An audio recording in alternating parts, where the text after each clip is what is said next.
Hi student, हमारा आज का जो टॉपिक है वो है new डार्विनिज़्म।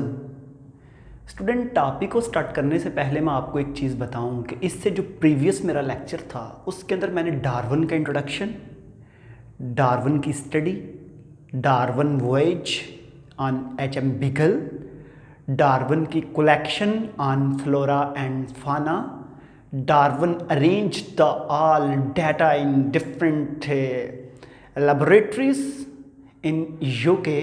Each and every point also discuss with you in a very easy way. Okay?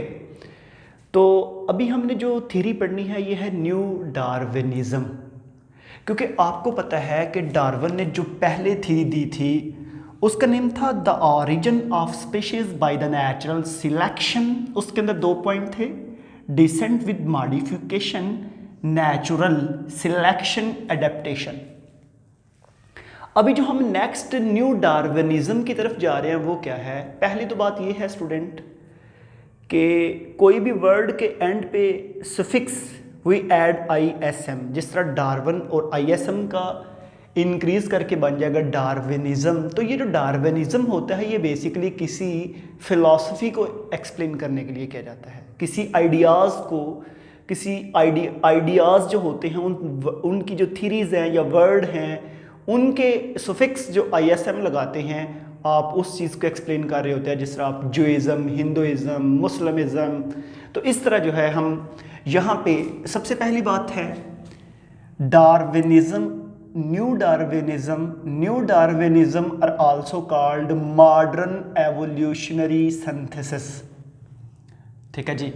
यहाँ पे मैं आपको एक छोटा सा इंट्रोडक्शन बताऊं कि डार्विन ने जो the origin of species by the natural selection जो थ्योरी दी थी वो दी थी 1859 में, पब्लिश हुई, 1858 में सबमिट करवाई।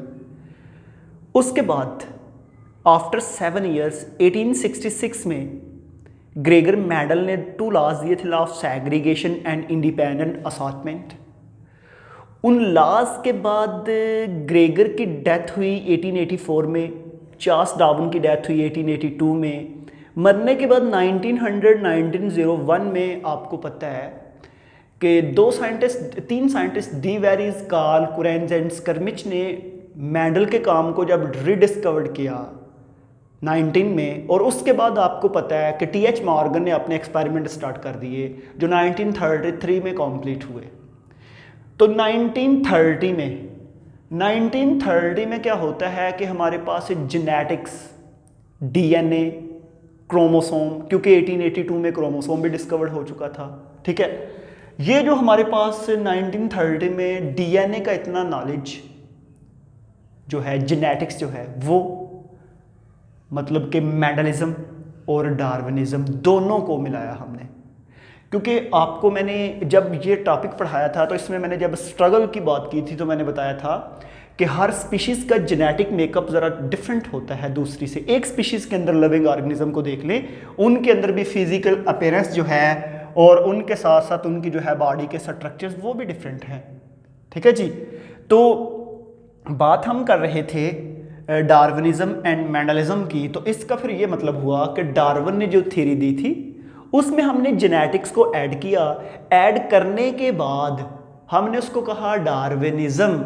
और एक चीज़ और याद रखें कि उसके साथ साथ हमने कुछ और बायोलॉजिकल ब्रांचेस, जिसमें पैलेंटोलॉजी, फॉसिल्स की स्टडी है, टैक्सोनॉमी, टैक्सा, उनकी जो है क्लासिफिकेशंस की स्टडी है, बायोजियोग्राफी, लिविंग ऑर्गेनिज्म का डिस्ट्रीब्यूशन ऑन अर्थ, और पॉपुलेशन जेनेटिक्स के किसी भी पॉपुलेशन के, अब पॉपुलेशन जेनेटिक्स का आपने कॉन्सेप्ट पहले भी पढ़ा है कि किसी भी पॉपुलेशन के अंदर जेनेटिक्स, जीन का कॉन्सेप्ट जो होता है जिसको हम जीन पूल वगैरह और इस तरह स्टडी करते थे। तो बताने का मकसद ये है कि जो डार्विन की थ्योरी थी उस थ्योरी के अंदर आपने ऐड किया Mendelism, genetics, population genetics, palaeontology, biogeography, taxonomy. जब ये तमाम चीज़ें मिलाईं तो वही डार्विन की थ्योरी को फिर हमने क्या नेम दे दिया, न्यू डार्विनिज्म। और सिंपल हमारे पास ये न्यू डार्विनिज्म है। अंडरस्टैंड? अगर आप इसको शॉर्ट क्वेश्चन के लिहाज से अगर आप पढ़ें तो when we add a different department as well as the different field in biology like a paleontology, biogeography, population genetics, taxonomy, these all collaborate or connected with the theory of Darwin's, and they form to modify branch or modify structures or modify branch called new Darwinism in evolutions. Okay, इंतहाई simple सा और छोटा सा हमारा topic था जो मैंने आपके साथ डिस्कस किया। किसी किस्म का आपको क्वेश्चन हो तो वो आप डिस्कस कर सकते हैं। और अभी ये जितनी भी मैंने थ्योरी पढ़ाई है, अब इसके मैंने आपको पढ़ाने हैं एविडेंस। इसके बाद वाला जो हमारा लेक्चर होगा, आपने वो मिस नहीं करना कि ये जो एवोल्यूशन के एविडेंस हैं वो कौन कौन से हैं, उसके सबूत जो हैं, क्या आप पढ़ने के बाद उसको रिजेक्ट कर सकते हैं या आप भी एक्सेप्ट करेंगे। तो स्टूडेंट देखेंगे हम नेक्स्ट वीडियो में। आज के लिए थैंक यू।